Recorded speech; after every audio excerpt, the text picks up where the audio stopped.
It's those with Boss Cowboy Sports, and in this video, I want to talk about Micah Parsons. I want to talk about why I think Micah Parsons should just be quiet. Listen, it's been no secret that lately, via Twitter and whatever media outlet and venue Micah can find, he's been complaining about the holding of the offensive line that he's played against. And listen, I'm a former offensive lineman, and I'm not saying that Micah Parsons is lying, but there's an old adage with offensive linemen. It's not holding unless they call it. It's not holding, but reality says this. In these situations with Micah Parsons, in fact, yes, it has been some egregious holds. It has been some definite head locks and, hip thrusting and hitting him in his back, knees, kidney, wherever you can hit Micah Parsons to try to slow him down. But nevertheless, here's the reason. My reason number one, Micah Parsons is still one of the league leaders in sacks and pressures, okay? And listen, going into the game versus Detroit Lions, he was, I believe, number one. So you're still number one in the midst of all the holding, in the midst of everything that's happened against you. You're still number one, or close to being number one in the league in pressures and sacks. All right, number two, when you complain publicly and you're a defensive player and you're a young defensive player and you're not a second contract guy, listen, it just puts a target on your back. It actually shows that it frustrates you and it mentally hurts your game when people hold you. So if you are an offensive line coach, right, I'm going to teach my offensive line to hold Micah Parsons in any way they possibly can get away with to try to slow him down. So Micah Parsons runs a 4.3, 240 some odd pounds, elite athleticism, bend, and just a myriad of other twos. So he's playing with really, this is funny to say, physical advantages. He's playing with physical advantages in the NFL versus most, if not all, of the offensive tackles that he will go against. That is the highest compliment that I could give Micah Parsons. He's in the NFL and he's playing with physical advantages against most of the people that he plays against. Think about that for a second. Let that sink in. So, because Micah Parsons is playing with physical advantages, they have to try to slow down Micah Parsons, the opponent, in any way they possibly can. You've seen this with RPOs versus Philadelphia. You'll see probably more commonly double teams, shifts, and chip blocking to slow Micah Parsons down from putting pressure on the quarterback. You'll also see the screen game. You'll also see catch and release throws. You'll also see, if they're going from under center, 3-step drops. You'll also see draw plays, hoping to catch Micah Parsons in a speed rush coming upfield, and then you hit the ball right between the center and the tackle, or the B gap. So this is the third reason why, all right?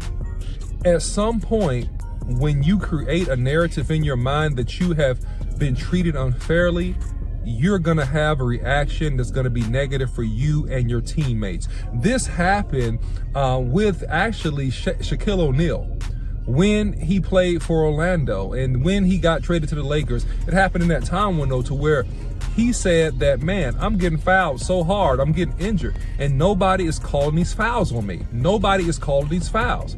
And what happened with Shaq? Well, eventually, one game, Shaq lost it, man. He got egregiously fouled because the whole league was tired of him dunking on them, catching the ball, dunking on him, and breaking backboards and just embarrassing them in front of their families. And so guess what they do? They just hack Shaq and almost tackle Shaq, throw him on the ground. He gets up, gets into a fight, gets up swinging, right? He gets fined, he gets suspended, a myriad of games, right? Because in his mind, he's justified, hey man, I've been being picked on, I've been being mistreated, and you know what, I'm sick of this. And so I'm afraid that if Micah Parsons doesn't deal with this narrative mentally well, at some point on that football field, he's going to have an extremely negative reaction. And I don't want to see that happen in his career. I don't want to see it cost him money, cost him games, or cost the Cowboys the premier defender right now in the NFL. And I don't want to see it cost him any type of endorsements or opportunities that he might have based upon his good name and his performance thus far. So when you think about those things, you understand that, hey, it's a lot at stake, and don't create a narrative to ever make yourself a victim. Man, I think that's actually a rule in life, man, because it'll cause you to just have a bunch of bad reactions. And my last reason is some of the holds that they get away with is Micah Parsons' fault. I'm gonna tell you that. Some of the holds that the offensive linemen that have held Micah Parsons get away with is Micah Parsons' fault. Yes, I said it. The great Micah Parsons, is his fault. And this is how it's his fault.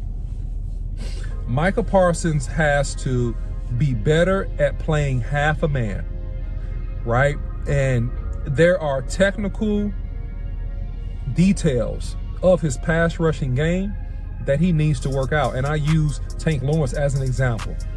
You rarely see Tank Lawrence get held. You rarely see Tank in a position to get held. You know why?